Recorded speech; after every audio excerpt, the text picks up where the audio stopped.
Hey guys, welcome back to my channel. I am excited to share with you my kindergarten curriculum picks for this school year. I've already posted a 4th grader and a 2nd grade curriculum pick video, so if you haven't seen those yet, make sure you check them out. And if you're new here, welcome. My name is Rachel. I am a 2nd generation Christian homeschooling mama to 5 kids that are, like I said, 4th grade, 2nd grade, kindergarten, and then I also have a 3-year-old and a 1-year-old that are along for the journey.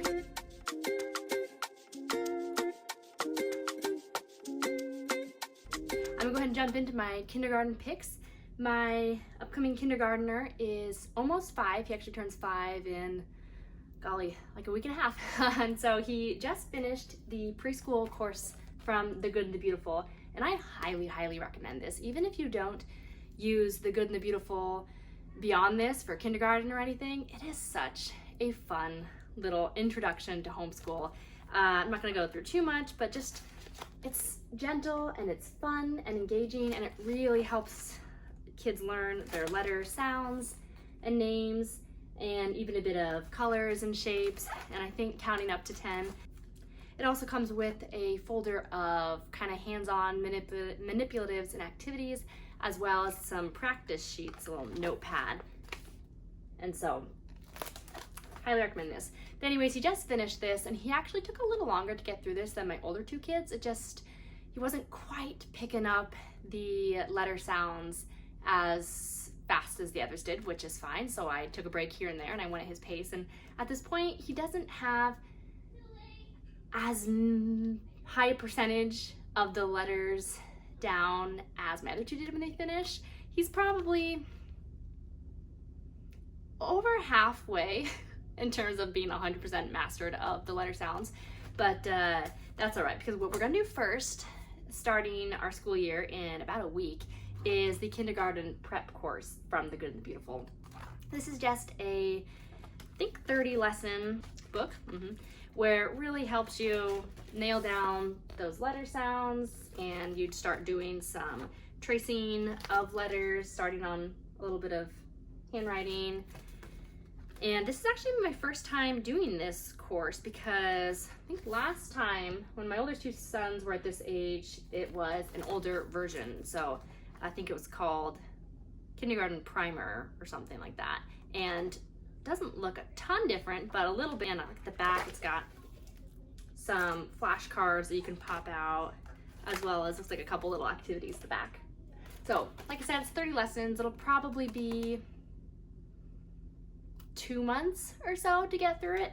Oftentimes my son does like to do multiple lessons, which is fun, and usually that's great, but the problem is sometimes he wants to do more even though he hasn't retained everything that he should have up to that point, which is why with the preschool book we'd have to take a couple weeks off and really kind of work on it, and just so that he wouldn't get so far into the book and then he's supposed to know the stuff and gets a little flustered because he doesn't know them, which like I said, I'm fine with.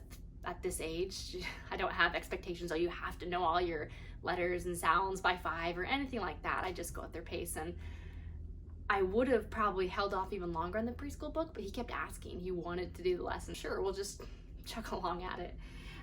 When we start the kindergarten prep book, at the same time, we will also be starting our reading lessons. I've used this Teacher's Child to Read in 100 Easy Lessons book twice now with my oldest 2, and I've liked it a lot. It's not the most exciting thing, but it works. You know, it works. It's simple once you get the hang of it. When you first look at the book, if you've never looked into it at all, it can be really confusing because you've got it's just a little different in the way things are done. It's called something. The DISTAR method, is that what it is? I can't remember, but there's some term for, yeah, the DISTAR method. But anyways, so for people that haven't really looked into it, it doesn't seem simple, but once you really go over all the introduction stuff, the directions, and you start doing it, it does become pretty simple and open and go and straightforward. And the first maybe 25 lessons or so are definitely pretty quick, pretty easy, and then especially as you get halfway in the book and beyond, the lessons get a whole lot longer. And so For my other two, we got about halfway through, and at that point, I mostly broke the lessons into 2 days because we were also doing a language arts program at the same time. So we'll kind of see how it goes. I think he'll be ready for starting it and at least doing the first 10, 15, 20 lessons, and then we'll see if I need to pause to really nail some stuff down, or if I just need to redo lessons. I'm not sure yet. We'll see how it goes, but I'm excited. I'm excited. It'll be a really special time to teach him to read.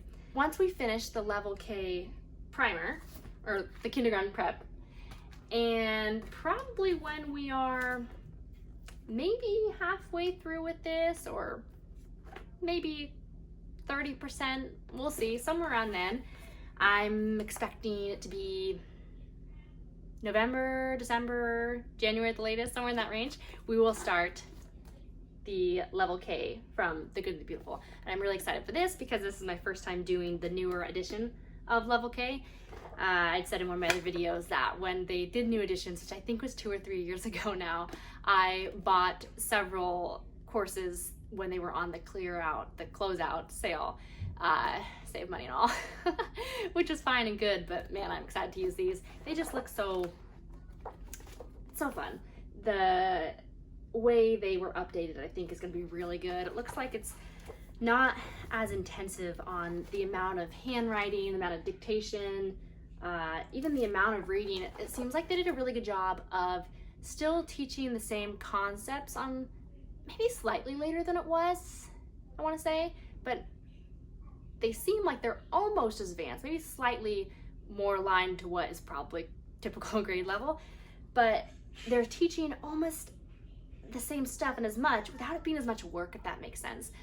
So I think this one will be great. There's also things like with the spelling, where the segment and spell, where it helps you break it down. And I've even seen some where it'll have a spelling and it'll give you the options for the letters, and then you know that all of these letters are the letters you use to spell a word, which is great for if there's a word like snake, which this is probably more of like a first grade or second grade, I'm not sure, but probably not in this one.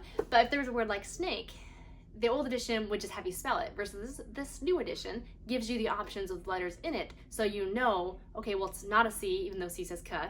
All that to say, I think this will be really fun, and I'm really excited to do the new version. This comes with a reading booster book that I'm not sure where it is, but it also has, okay, so it has reading booster books and it has reading booster cards. The books is just this set of books here, and it's got, I think it's, 20 different books, and each book is just a short little, very easy reader, I sit. It's just got colorful, bright illustrations, and I love that, having these books where it's not very long, there's no hard words, it's 10 pages total, but from a young age when they're learning to read, to have like a real book they can read, which is just so exciting. So I got that. I also did get 2 other of their book sets that, you won't be ready to read these for a few months, at least I'm sure, but these both have 4 different books in them, so those will be fun. This will be the first child I've used these with. And then I have some other early readers too that I'd had before, but anyways, like I said, I don't know where the reading booster card is. I'll have to find it. I'm sure it's in a box somewhere.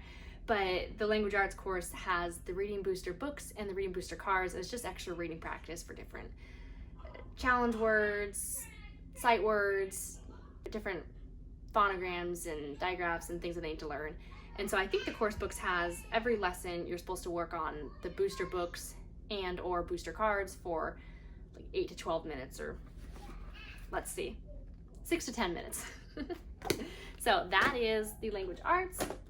We also have the handwriting book, and I couldn't find his kindergarten handwriting book that he's already started. So it's basically similar to this. It's the Good and the Beautiful handwriting, and it's the same size as the pre-K one. And I love their handwriting, but I especially love the early ones because they really have a lot of fun stuff in them. The later ones do too, but I just don't like the handwriting programs where to me it looks so dry. It's just copying these letters and tracing these letters, and just not that fun, it seems like to me. And so I love having the dot to dot and the mazes and things to color and things to draw. I think that's just makes it a lot more exciting and enjoyable for the kids.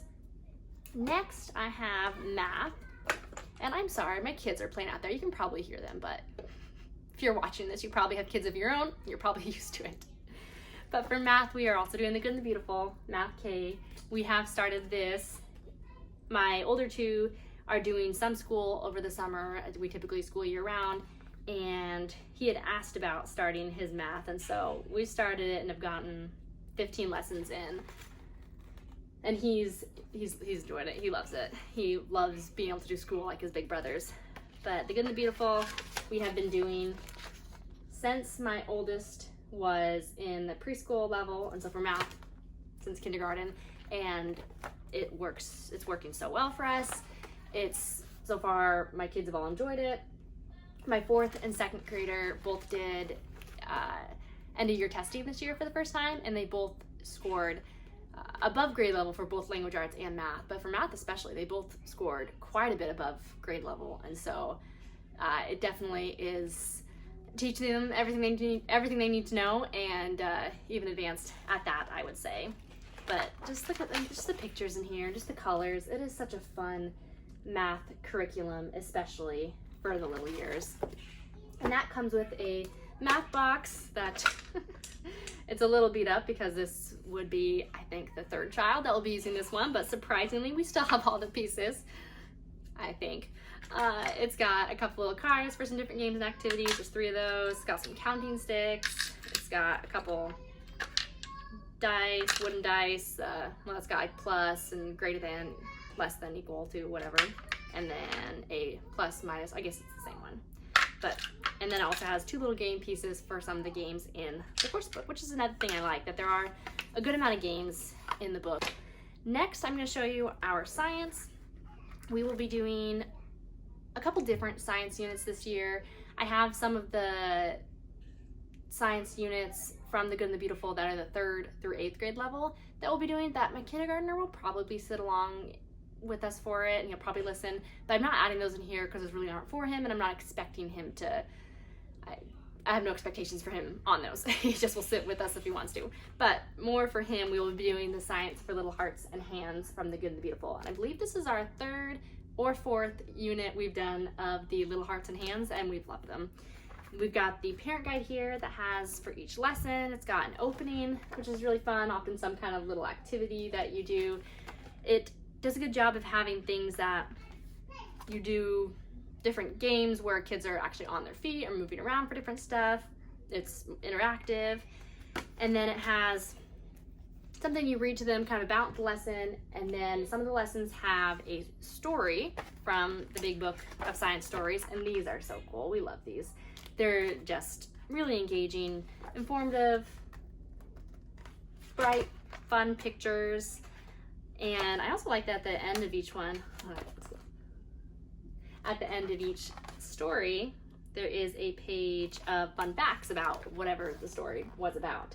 And so my 4th grader sits with us for these, and he loves them too, and he learns from them too. So, which is pretty good, because I think these are meant to be preschool or kindergarten or something like that to 2nd grade. So for me, I would consider this course to be more of a 2.5, 3-year-old to, I mean, my oldest one, I feel like he probably has 2 or 3 more years, I would guess at this point, that he will enjoy sitting along for these.